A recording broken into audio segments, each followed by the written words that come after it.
I never believed in the supernatural. Not really. Sure, I'd watched the documentaries, read the folklore compilations, even attended a seance once in college on a drunken dare. But believing, actually accepting that the world contained more than what science could explain, that was for other people. People who needed mystery to fill the gaps in their understanding. I was a geologist. My entire profession revolved around reading the Earth story written in stone, understanding processes that took millennia, explaining the unexplainable through pressure, temperature, and time. The world made sense to me in layers of sediment and crystalline structures. Then I found the shadow. It happened 3 months ago, though it feels like a lifetime has passed since that afternoon. I was conducting fieldwork in what locals called the Forbidden Zone, a dramatic name for an unremarkable stretch of desert canyon in southern Utah. The area had earned its ominous title not from any supernatural reputation, but from a series of tragic accidents in the early 1900s when miners seeking silver had perished in cave-ins and flash floods. After the third disaster, people simply stopped going there. The silver turned out to be worthless anyway. For a geologist, though, the zone was paradise. Untouched rock formations, pristine geological features, and most importantly, no tourists. I had permits, equipment, and 3 weeks of solitude ahead of me. The first 2 weeks passed uneventfully. I mapped formations, collected samples, and documented unusual striations in the canyon walls that suggested volcanic activity from an epoch that shouldn't have been volcanically active in this region. It was exactly the kind of anomaly that made my pulse quicken, a puzzle written in stone. On day 15, I found the cave. It wasn't on any of my maps, which immediately intrigued me. The entrance was narrow, barely wide enough for my shoulders, hidden behind a formation of columnar basalt that looked like organ pipes frozen in stone. I might have missed it entirely if the late afternoon sun hadn't hit the canyon at just the right angle, casting a shadow that seemed to point directly at the opening. I should mention here that I'm not a reckless person. I had safety protocols, communication schedules with my university, and years of experience exploring geological formations. But something about that cave called to me. Not in a mystical sense. At least that's what I told myself. It was professional curiosity, nothing more. I marked the entrance with bright orange tape, checked my headlamp, and squeezed through the opening. The passage opened almost immediately into a larger chamber, roughly circular, perhaps 30 feet in diameter. My headlamp beam swept across walls that were unnaturally smooth, almost polished. The rock here was different from anything in the surrounding canyon, a deep obsidian black that seemed to absorb light rather than reflect it. And there, in the center of the chamber, was the shadow. At first I thought it was just an absence of light, a trick of perspective where my headlamp couldn't penetrate. But as I moved, the shadow didn't change.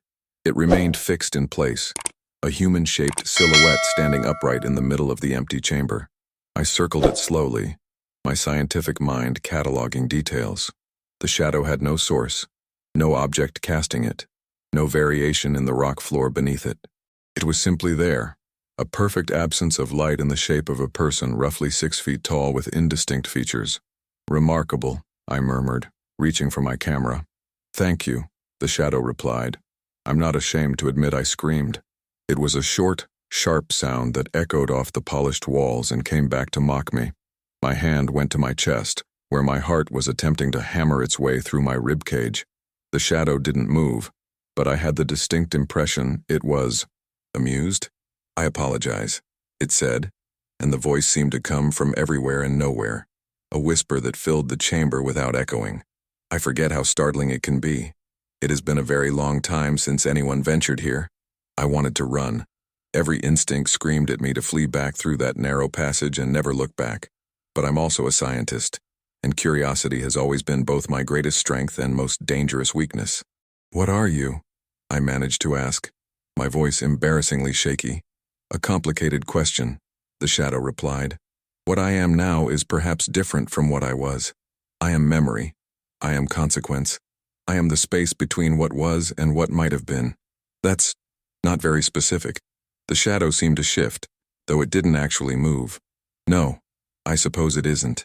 Let me try again. I am what remains when everything else is taken away.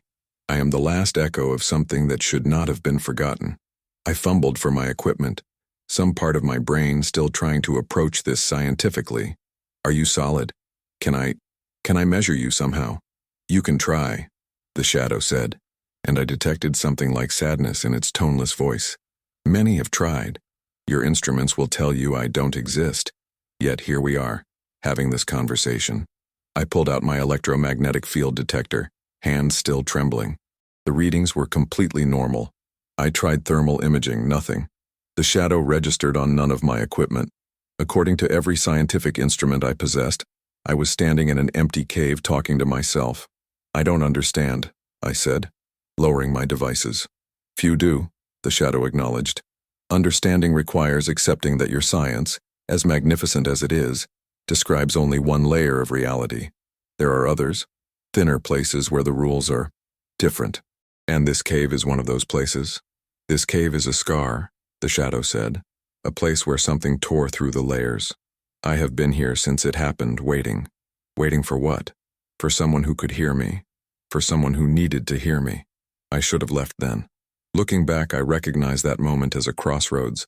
I could have backed away, returned to my camp, filed a report about an unusual acoustic phenomenon in an isolated cave, and gone on with my life.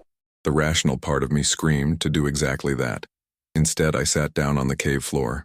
I'm listening, I said. What followed was a conversation that lasted hours.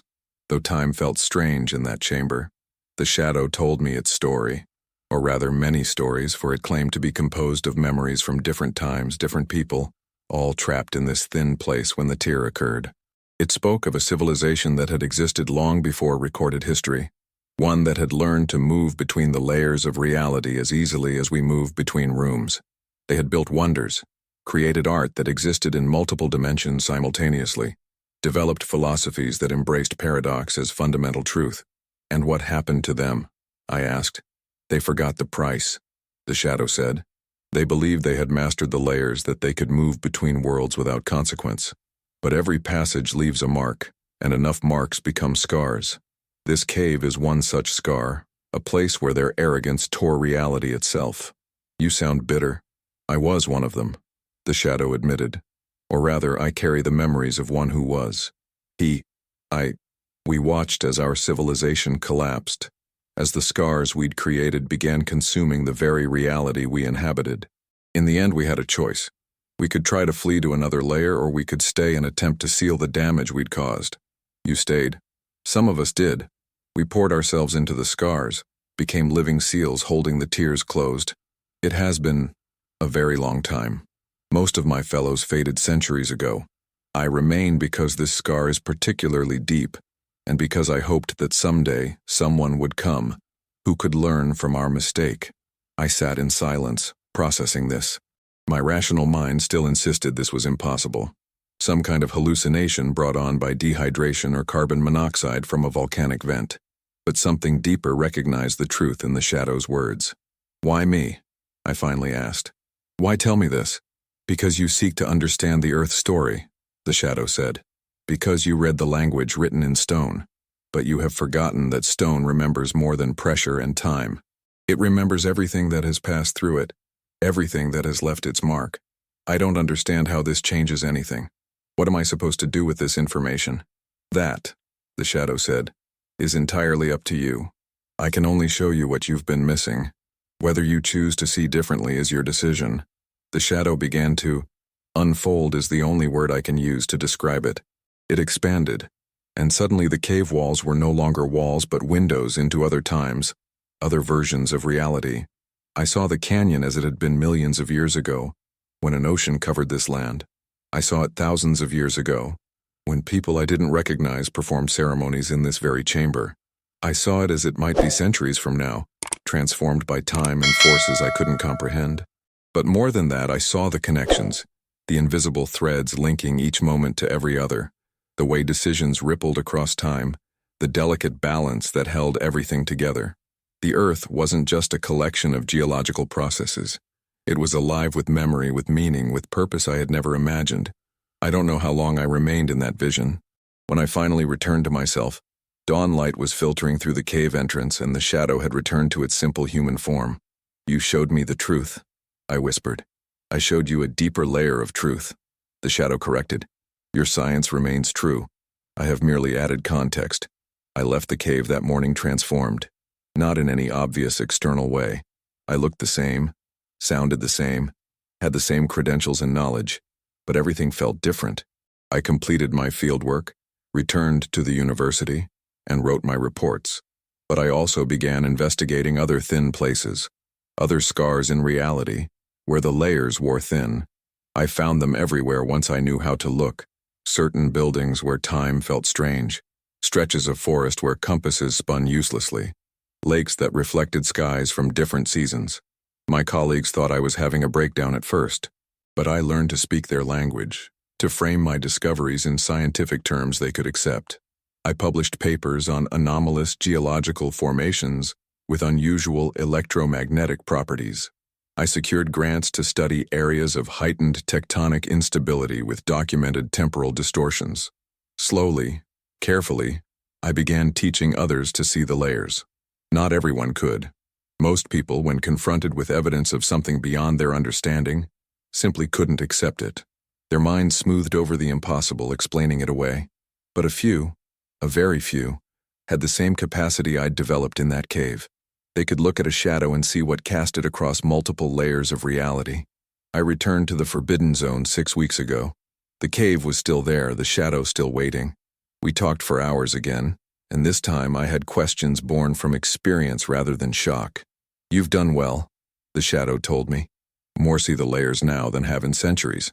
"It's not enough," I said. "There are still scars everywhere, still tears in reality. If your civilization couldn't stop this, what chance do we have?" "Perhaps none," the shadow admitted. "But perhaps your people will be wiser than mine.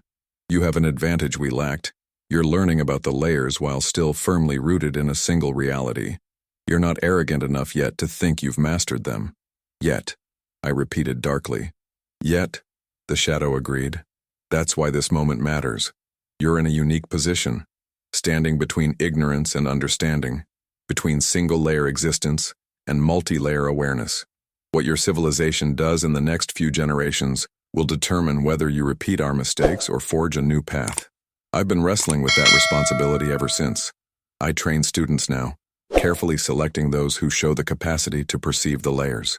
I've established a research institute focused on what I call dimensional geology, studying the places where reality is thin, learning to read the warnings written in stone and shadow. Some nights, I lie awake wondering if I'm doing the right thing. Maybe ignorance was safer.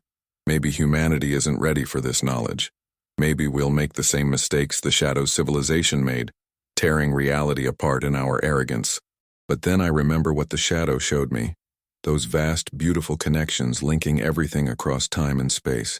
I remember the wonder of seeing the earth not as a dead rock following physical laws, but as a living record of everything that has ever happened, everything that ever will happen. I must admit, my life has transformed in ways I never imagined possible. I discovered a talking shadow in the Forbidden Zone, and nothing has been the same since. I cannot unknow what I learned. I cannot unsee the layers now visible to me. The shadow remains in its cave, a living seal holding back the chaos that would pour through if it ever failed. Sometimes I wonder what will happen when it finally fades, when the last echo of that ancient civilization finally falls silent. Will the scar it's been holding closed finally tear open? Will we be ready? I don't have answers. I only have what the shadow gave me, a deeper understanding, a broader vision, and the terrible responsibility of deciding what to do with both. Every day, I work to prepare humanity for a truth most still cannot accept. That reality is far stranger, far more wondrous, and far more fragile than we ever imagined.